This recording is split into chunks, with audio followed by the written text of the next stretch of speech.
ఈ మోడీ గారి యొక్క సహాయ సహకారాలతో కేంద్ర రాష్ట్ర ప్రభుత్వాలు ఈ విధంగా 100 రోజుల పాలనలో ప్రజలకి ఆంధ్రప్రదేశ్ రాష్ట్రానికి స్వచ్ఛ భారత్ లో భాగంగా స్వచ్ఛ ఆంధ్రప్రదేశ్ నిర్మాణానికి ఏ విధంగా శ్రీకారం చుట్టారనేది ప్రజల్ని కలుసుకుని ప్రజలకు ఏ విధంగా పరిపాలన అనేది అందింది అనేది తెలుసుకుని ఈ ప్రభుత్వం సాధించిన విజయాలన్నీ కూడా తెలియజేయడం కోసం ఇది మంచి ప్రభుత్వం అనే కార్యక్రమం వారం రోజుల పాటు నియోజకవర్గ పరిధిలో ఏర్పాటు చేసుకోవడం, గ్రామాన కూడా ప్రజలకి ఆ వివరాలు తెలియజేయడం ప్రధానమైన ఉద్దేశాలు ఒక్కసారి మీ అందరూ కూడా సమీక్షించుకోవడానికి కొత్తపేట నియోజకవర్గ పరిధిలో తొలిదిగా గోపాలపురం నుంచి నేను ప్రారంభించడం జరిగింది.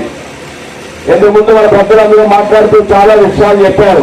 ఆనాడు అభివృద్ధి కార్యక్రమాలు కూడా ఏదైతే ఎన్నికల ముందు గోపాలపురం నుంచి అభివృద్ధి కార్యక్రమాన్ని ప్రారంభిస్తాం సిద్ధార్థ నగర్ నుంచి అని అనుకున్నామో అదే కార్యక్రమాన్ని గోపాలపురం గ్రామం నుంచి శ్రీకారం చుట్టడం జరిగింది. 1,15,00,000 ఆ రోజున మూడు చోట్ల రోడ్డు పనులకు శంకుస్థాపన చేయడం జరిగింది. కొత్తపేట నియోజకవర్గం పరిధిలో 10 కోట్ల పైబడి ఎన్ఆర్ఐ నిధులు శాంక్షన్ చేసుకోవడం జరిగింది.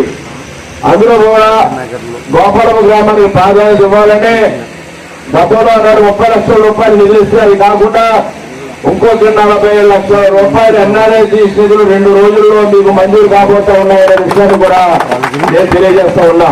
ఈ కాలనీకి సంబంధించిన డ్రైన్ల రోడ్లు కానీ తోటవారి వీటికి సంబంధించిన డ్రైన్ల రోడ్లు కానీ వేరే ప్రాంతాల్లో ఉన్న డ్రైన్ల రోడ్లు కూడా చేసుకోవడం జరుగుతుంది.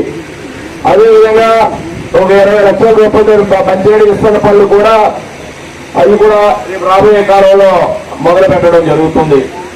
మరి గ్రామ అభివృద్ధి మీ అందరికీ తెలియదు కాదు. ఆనాడు తెలుగుదేశం ప్రభుత్వ హయాంలోనే ఈ యొక్క గోపాలపురం గ్రామాన్ని ప్రత్యేకమైన శ్రద్ధ వహించి మనం అభివృద్ధి చేసుకోవడం జరిగింది. అనేక రకాలైనటువంటి గ్రామాల్లో రోడ్లు అవనివ్వండి, డ్రైన్లు అవనివ్వండి, హై స్కూల్ భవనాలు అవనివ్వండి, వాటర్ ట్యాంక్ అవనివ్వండి, కమ్యూనిటీ హాల్స్ కానివ్వండి, ఏ విధమైన హాస్పిటల్ ప్రాథమిక ఆరోగ్య కేంద్రం కానివ్వండి, కొత్తగా హై స్కూల్ కానివ్వండి, పెద్ద వాటర్ ట్యాంక్ ఎస్సీపేట దగ్గర కానివ్వండి, చాలా పనులు చేసుకుంటాం. ఎప్పుడు కూడా ప్రజా భాగస్వామ్యంతో ఆనాడు ప్రజల వద్దకు పాలన కానివ్వండి, జన్మభూమి కార్యక్రమాలు కానివ్వండి, ఈనాడు మళ్ళీ గ్రామాల్లో గ్రామ సభలు కానివ్వండి, మొన్నటి రోజున గత నెలలో పవన్ కళ్యాణ్ గారి యొక్క నేతృత్వంలో రాష్ట్ర వ్యాప్తంగా 13,326 పంచాయతీల్లో 4,500 కోట్ల రూపాయల పనులకి తీర్మానాలు చేశారు. అంటే ఇది దేశంలోనే ఒక చరిత్ర.